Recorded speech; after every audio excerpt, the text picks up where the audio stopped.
Dumako naman po tayo sa impeachment proceedings against VP Sara. Later today, the House Committee on Justice will be tackling ito namang allegation on unexplained wealth.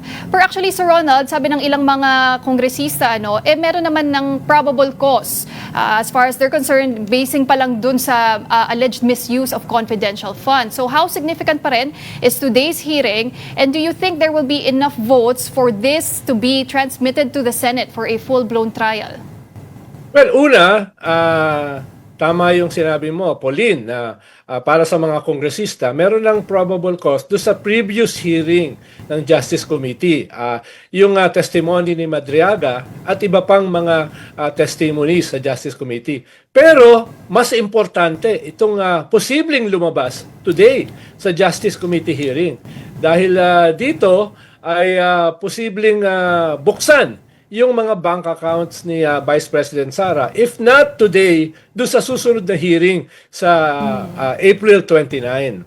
At mukhang today, isa-set nila yung template para buksan yung kanyang mga bank accounts. Kaya nandyan yung AMLA, nandyan yung ombudsman para ilabas yung kanyang SALN, dahil ombudsman lang yung may hawak ng SALN ng Vice President.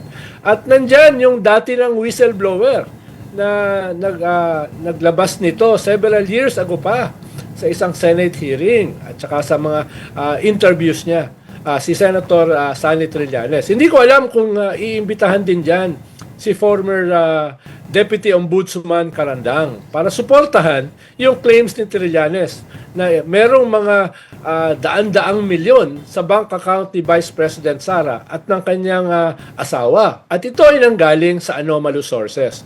So, yes, may probable cause na yung previous Justice Committee hearing, pero mukhang mas powerful itong lalabas today sa hearing na ito. No?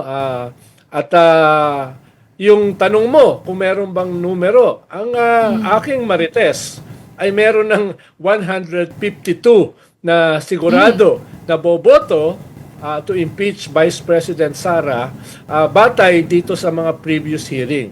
Baka tumaas pa ito kung maraming lalabas na ebidensya dito sa hearing today. Pero yung aking chismis, Pauline, ay may 152 votes na.